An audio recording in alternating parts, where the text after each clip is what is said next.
This talk will be slightly probably different from earlier talks because it's about really, really very simple concepts and some really, really simple tools that could, in theory, help you a lot in asking for resources and in finding out how you used the resource. So I just covered 2 topics. So, and we customize. So these features are available on Cray XC30 systems, and on Piz Daint, we enable them. So we have included some customization, but we tell you what we did. And then if you are interested, you can, of course, contact us to extend, modify, or use things differently. So we can do a lot, and I'm really going to show you just very little things, few things that I particularly found quite useful. So you will see some additional user interfaces. So we learned about Slurm. We will learn a little bit more about else later on. What I'm going to talk about is a specific mode which was mentioned earlier in the context of, can I use another MPI on Cray machine? And there are many other things you can do on a Cray system, like you can do on any white box cluster under a special mode called cluster compatibility mode. It's enabled on the system. We are going to improve on a little bit in next few weeks, but I will show you some interesting and important features. The other thing we have done is, as you know, in a GPU, you can run it in several different modes with several different configurations. In fact, we have run it in a mode where you can increase the GPU clock speed. Tim has tried that. It's not enabled by default. We are still figuring out few things. But essentially, a GPU, if you just imagine sitting on your system, you would like to sometimes run it faster, sometimes do few other things with it. On our machine, of course, it is set to a mode which is recommended by Cray and Nvidia, but we have extended it at least for one feature, and I'm going to talk about it a little bit. And we enable it through something called Slurm constraint. So this is about how you ask for resource in a specific way. And to me, a resource is one or more compute nodes. Then if you want to find out how you have used your resource, there are many other tools and features you can use. I'm going to specifically talk about this thing called resource utilization reporting. And it's a pretty cool feature, you will see. In fact, you have been using it, and if some of you see in your home directory, you have an RUR file. And then if you are a little bit more ambitious, you can try some other interesting counters and tools on the system, which are called PM counter. So I'll show you a little bit there. It will be just a teaser, not a whole lot, but you will get an idea. So user interfaces. So what I would like you to do now, for the most part, this presentation will be interactive or hands-on. So I assume all of you are on Daint right now. So if you type host name, you should get one of the Daint login nodes. It should be Daint something something. Daint 1, 0, 2, 3, 4. Then if you have asked for your the section properly, and if you type XIs, you should see something like that. And trust me, it's important. There is a reason I'm asking you to do that. Can everyone do that? If you can't, then you have to get out, get back in again with -y option. So I assume everyone is seeing these pair of eyes on your screen, looking at you or moving with your. The other thing which I chose to do in this presentation, I'm not going to use a lot of text description, because when I work or I want to learn something new about a Cray tool, environment, or setting, I go to GreatAuk, I type what I'm looking for. In this case, I just type RUR, and in most cases, you will find a lot more that you would probably ever care for. Sometime, if you can't find it, you can always contact us. So rather than giving you a lot and lot of text about CCM, RUR, and other features, I'm going to point you to this website. You can, during the course, even if you can leave it a page open in your browser and occasionally test things, you will find it particularly quite helpful. So if I mention a few commands, for example, we will learn about ALPS commands. You can go in there and you can find out a lot more. So this would be another thing that you may want to have it on your side as you have your, like, the pair of eyes looking at you. So we have done some examples. You know you can run things on a compute node. So this is a Daint node. You probably saw a different variant in the morning. So essentially, we have a GPU and a CPU and some memory and a network connection.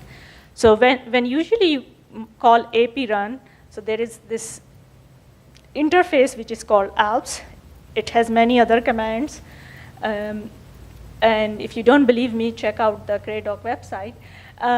So what happens is you are issuing some ALPS command, and there are a bunch of login, service, and other nodes that sit in between that take your command to the compute node. It gets executed there. The thing here is, on these service nodes, these could be I/O nodes. You probably learned about login nodes running different services. They run typically a normal variant of Linux. On the compute node, you have this thing called compute node Linux, which, in order to make things run faster, in order to use less memory per node for a lot of which the normal operating systems could take, and for bigger systems like Daint, in order to reduce jitter, is a lightweight version of Linux, meaning that it has most features, but it lacks a few features that are known to cause some overhead and jitter, and can make your program go runs a little bit slower. So I'm assuming all of you have at least tried doing something like that with your with your hello world MPI command or something like that. So this is the default execution mode. And what you can do easily to find it out, so you can do module load CUDA toolkit or module load Cray XL Nvidia 35. And I assume it's already loaded. Just grab a node with salloc -N1 reservation course. And just type this thing, Nvidia SMI.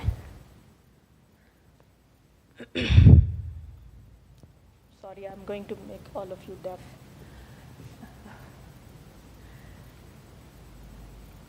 So you probably saw something like that.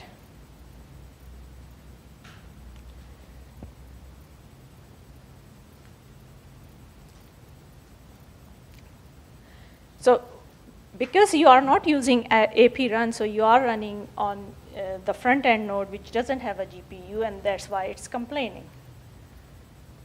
Now, all you have to do is do AP run Nvidia SMI.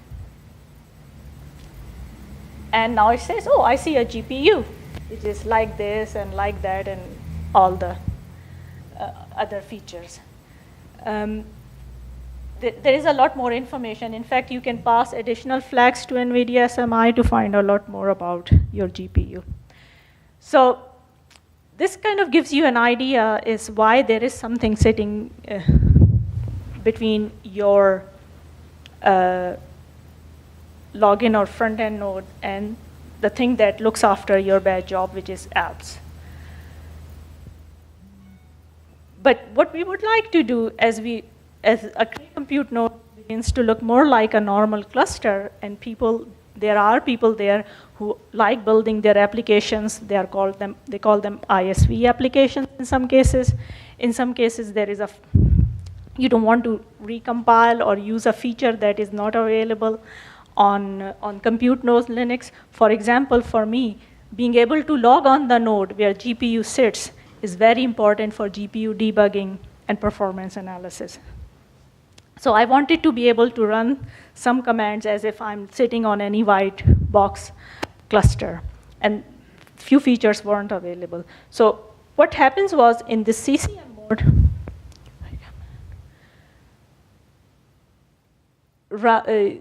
we have to have some nodes or a partition set up through Slurm where a user says, okay, I want the partition that is in the CCM mode, and when I go and ask for a node in the CCM mode, I get a CCM Linux variant. It's not exactly same as this one, but it's pretty close. So in theory, we can build Intel MPI or MVAPIG or OpenMPI here. So you don't, if you bring your code from any other Linux cluster, you should be able to run it here without recompiling and relinking.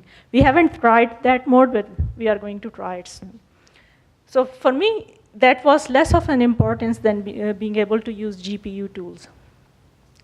So let's try again. So if you get out of your previous SLOC session and log in again with this command, because if you keep calling, then we don't have too many nodes allocated for the course. So you have to get out and get back again.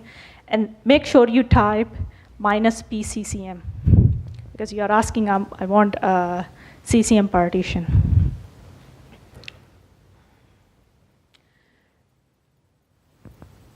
So once you get that, you do module load CCM. The current version of CCM we are running is kind of a hack. So what we have to do is we have to do this export PBS job ID and Slurm job ID. Hopefully, once we get a proper version, that probably unnecessary things have to go away. But for now, you have to type it. And now you do CCM login -v.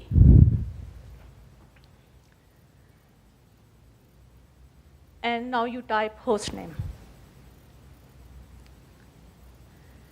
And now it's no longer a Daint node.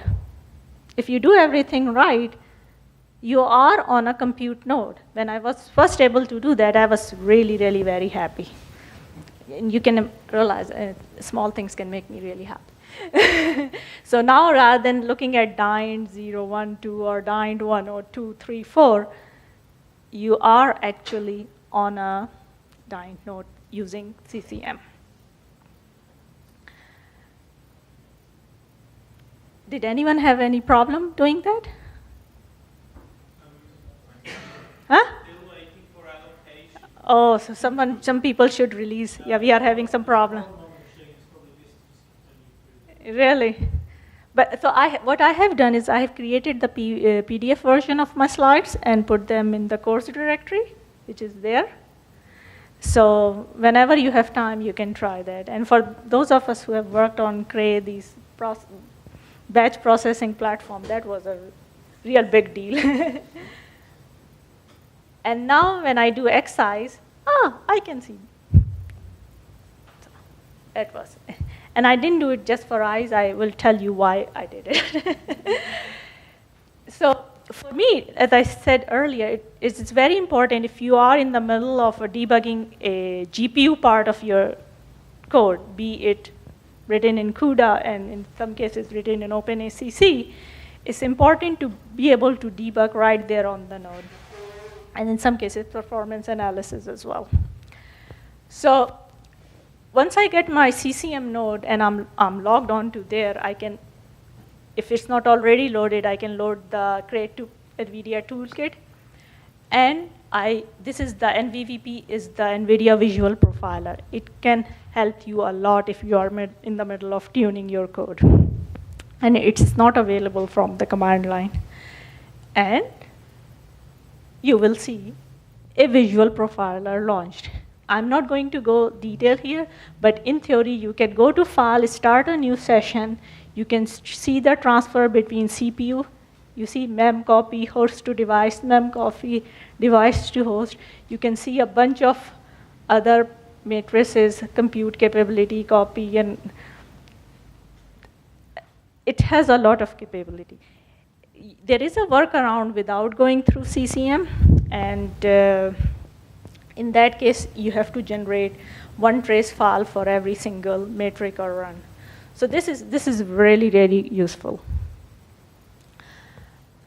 And since I talked about one tool, and I haven't been through, and I assume we haven't talked about Nvidia tools in any level of detail, I would like to emphasize on that on Piz Daint, you have all Nvidia tools available on the system. What do I mean by that? So in CUDA SDK, you have, it comes with several tools. Of course, being a programmer, we are interested in programming tools. In addition to NVCC, we have CUDA GDB, which you can use also with AP Run in an interactive session or directly with CCM. You have CUDA memcheck, is for memory. You have NVProf, this is the non-graphical profiler. And you have the visual profiler. So you should be able to use all of those on Piz Daint compute nodes. If you, once you manage to get allocation, you can try at least typing some of these things. The other thing you can do is you can go to NVIDIA website. They have some really, really nice tutorials about how to use each of these. So you can go and try these on Piz Daint. They should work like they can work on any other platform. On the other side, things you don't necessarily directly see, but if you are interested, you can try. I call them a set of monitoring and diagnostic tools that are available from NVIDIA. So one of these things is called NVML. It's NVIDIA Management Library. I will show you some examples as output, but you can, in theory, if you want, you can use it. And then there is a standalone application which you have to install separately. It's called NVIDIA Health Monitor, and you can also call it. It's not as functional as you would like to be, but as a user, you can still use it. We have implemented NVIDIA Health Mon as a tool that goes in after every job run and checks the status of the GPU. But it's a standalone application, so you can download and try it on the node if you want. As I said, all these tools should work like they work on any other platform, and if they don't, let us know. And directly or indirectly, the other monitoring and diagnostic tools are implemented on Piz Daint. So if you want to know more about these things, we can definitely tell you. So this was all like a short intro of CCM, and not an intro, just a brief mention of NVIDIA tools. You can access the system. Had I known I had that much time, I could have prepared a little bit more on NVIDIA tools, but we can talk offline. So if you remember, we tried this command, ap run Nvidia SMI. And if you see the output, there are a bunch of things, ECC, the memory, GPU utilization, and compute mode. So compute mode here is called exclusive process.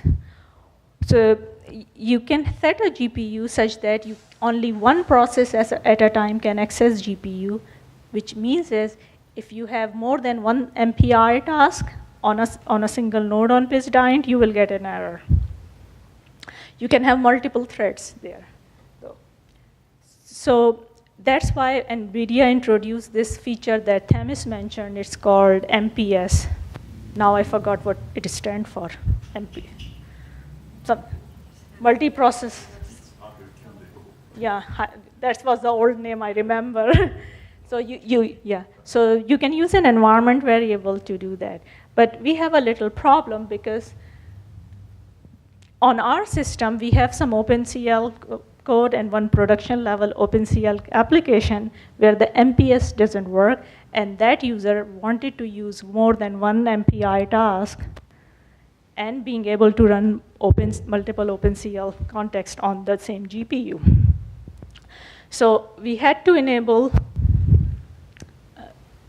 the feature so that you can go and, but your boot the GPU or change the mode of GPU. You don't have to boot the GPU.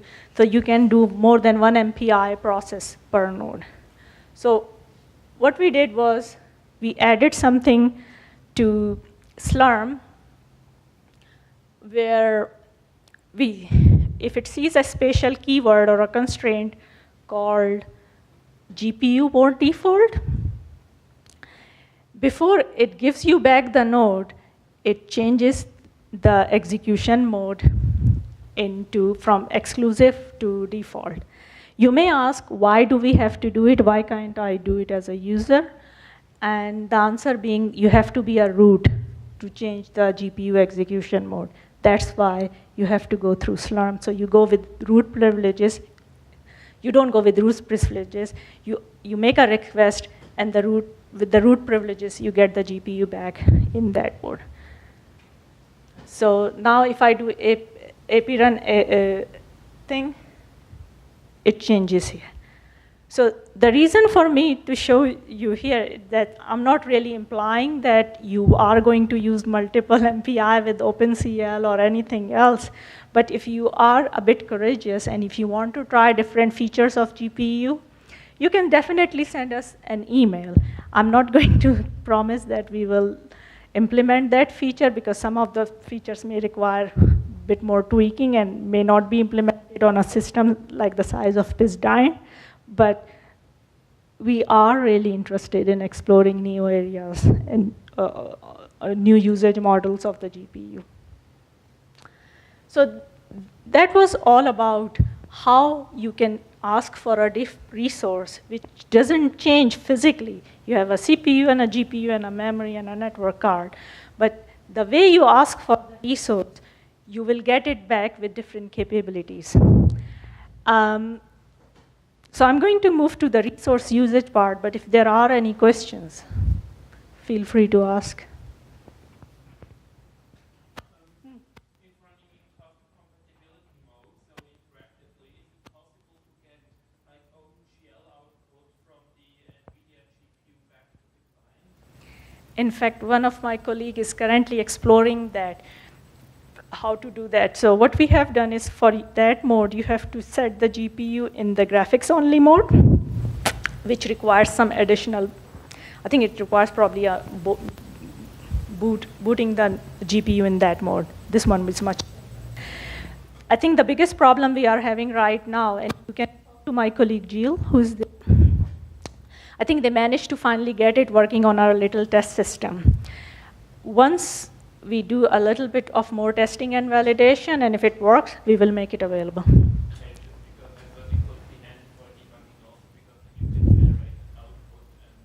Yeah, so we are doing it for some other reason to enable visualization on Piz Daint nodes, but one of my other colleagues, they say it could be very handy for debugging also. So yeah, we will definitely do that. Yeah, so it's a work in progress, and talk to him. And I don't have a timeline when it's going to be available. If everything goes well, maybe in a couple of weeks. If we hit more roadblocks, maybe a little bit later. Any other?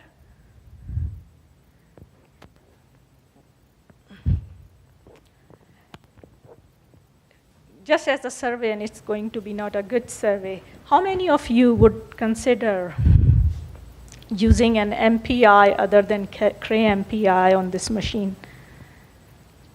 I'm just doing it so that I can think about how I should invest time on and resources making other MPIs available under this cluster compatibility mode.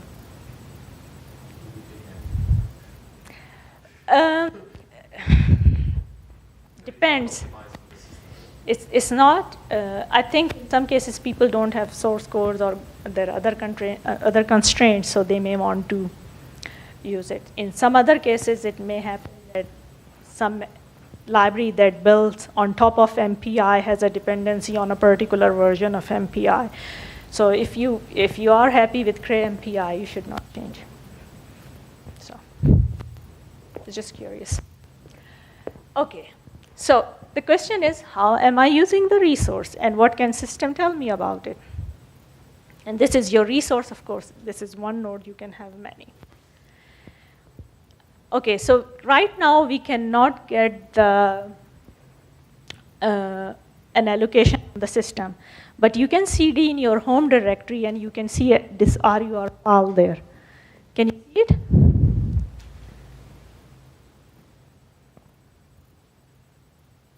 If someone doesn't see, let me know. Should be there. If you have run a single example or anything, or submitted a job, you should have something like that. So on Cray XC30, which is Piz Daint, there is this thing called Resource Utilization Reporting, or RUR.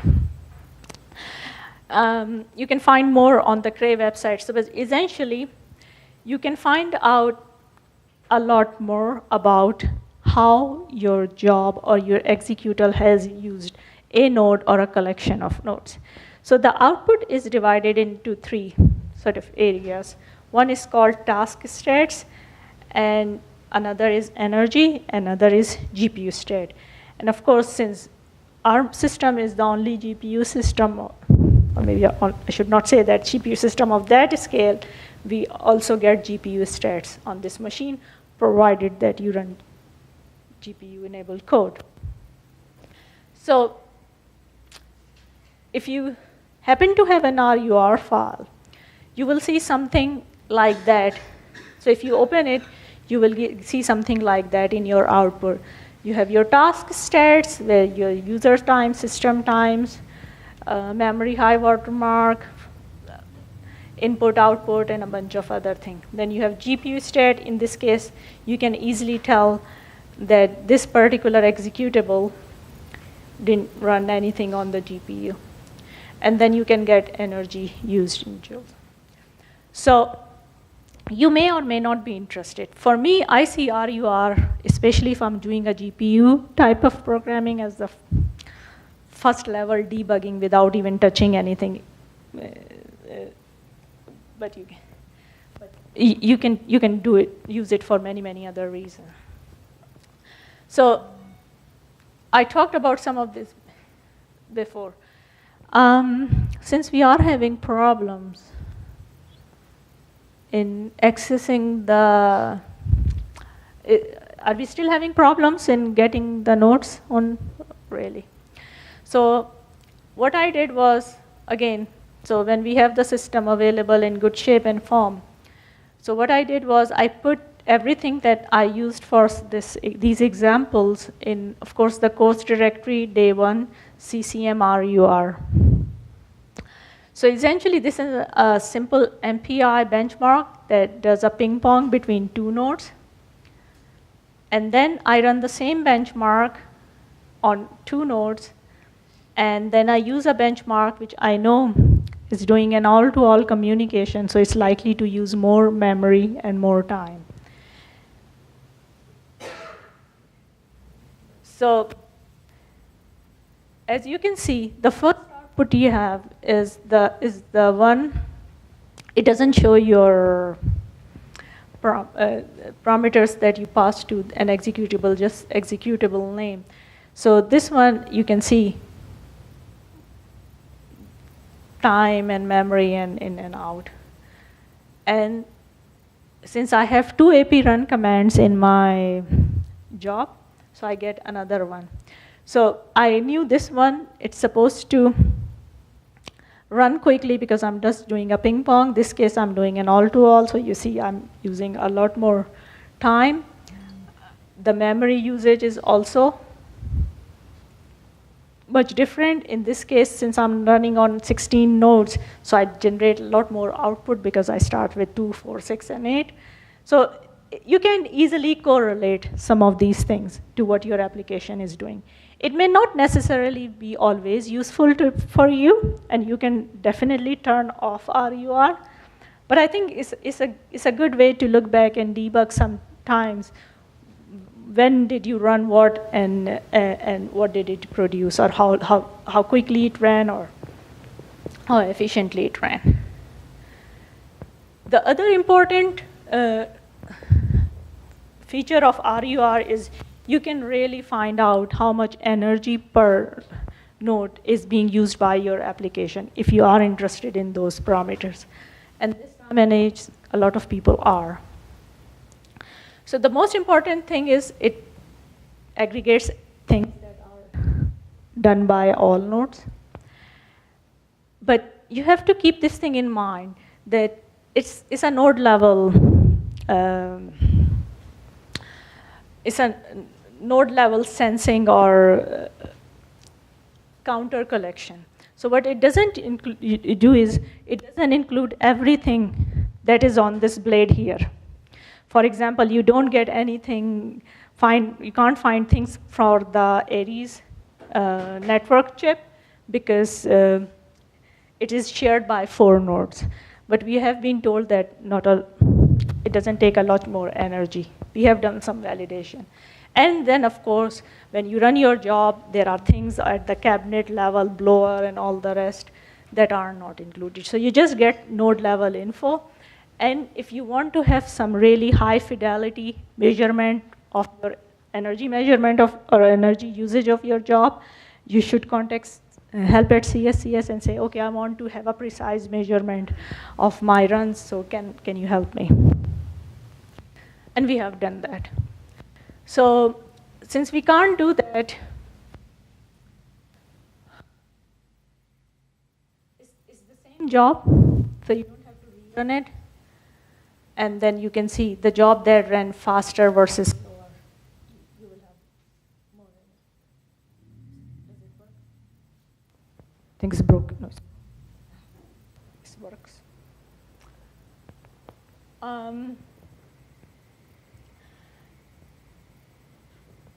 So, of course, we have GPUs on each and every node, so we are also interested in finding out GPU statistics, some cases some statistics, and in some cases for accounting purpose as well. I did a bad copy paste here, so bear with me.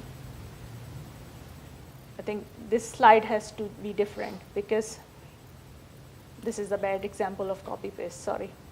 So, but you will find the correct job submission script in the directory. So I ran a job which has some GPU execution and some OpenMP runs.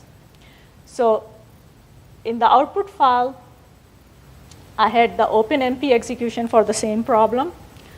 And of course, there was no GPU usage. Then I run the executable where I know I invoked a GPU function. In fact, it's a simple MPI OpenACC code. And in this case, it shows me how much is the maximum memory per GPU. I don't remember the unit exact. Sum of memory used by, this should be different. Oh no, I ran it on 1 GPU, so that's why. It's the same one. And then GPU seconds. This thing is statistics, so sometimes if you run on GPU and if it runs very quickly, meaning that it took less than 1 second on any of their SMX, you will find 0 here. But this thing tells you if you are, even if you see 0, but you have some numbers here, you have used the GPU. What you can do is, and I have done it to my RUR, you can customize how you collect your RUR data. So some is default, which you are getting in your home directory, but in some cases you can customize it. So if you do ls, so in my home directory, if I do ls.rur, I see 2 files. One is called user output redirect and user output report type. So I created these 2 files there in my .rur. So if I look inside my user output redirect, I tell it that please redirect all my RUR outputs into RUR custom. There is a little problem in there because if I use more than 1 AP run in my job script, it writes 1 in the RUR custom /RUR output, and it still writes another one in my home directory. So it's a bit confused. I will open up a little bug for that. But if you have 1 AP run per your bad job, it should do the right thing. Then if I look at what's inside my output report type, I say, okay, append my job ID to this thing. And you have 3 options here. So what you can say is, an output file is created for each application executed and suffixed in the APIT. So it's your AP run ID. And it will be for each job submitted. And that's the reason if I submit one job with multiple APITs, it takes one with the job ID and one with the APIT. Or what I can do, and this is probably enabled by default for you, all your RUR outputs are in one single file in your home directory with different APITs and jobs IDs. So maybe if you open your RUR output file and if you have run a few applications, you can easily tell which one is your setting. But for whatever reason, if you want to change anything, you can definitely do so. You can write some plugins for RUR. You will find some info on the GreatAuk. But one thing to be a bit careful, because for some of the features, you have to use it in the privileged mode. So it may not work.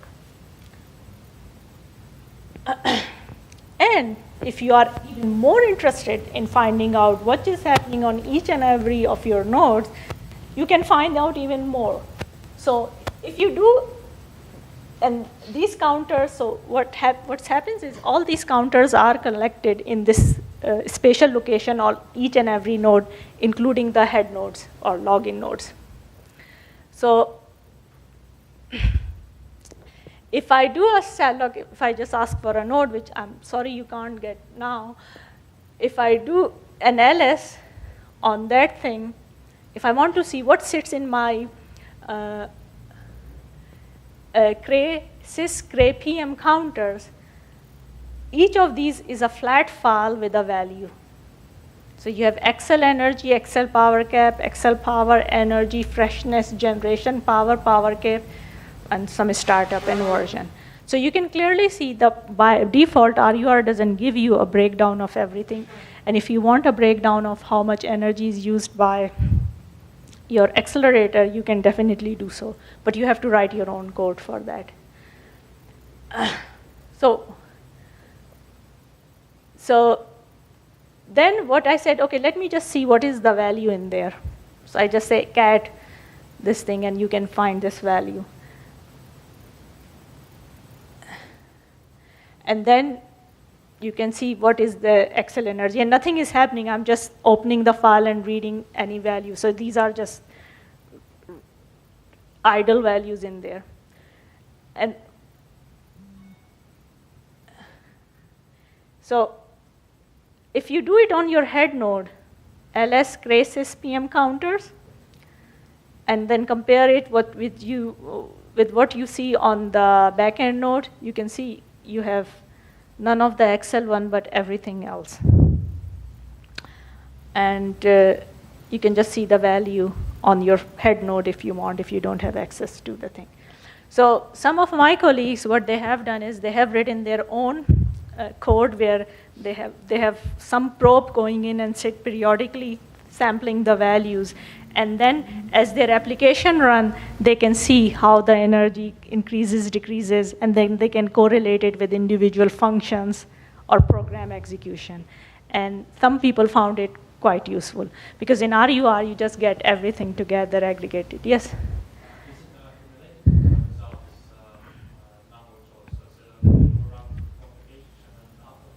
Yeah, it accumulates over time. Yeah, then you do it. And then, but if you run something and then you keep sampling it, you will see the increase or decrease depending on how.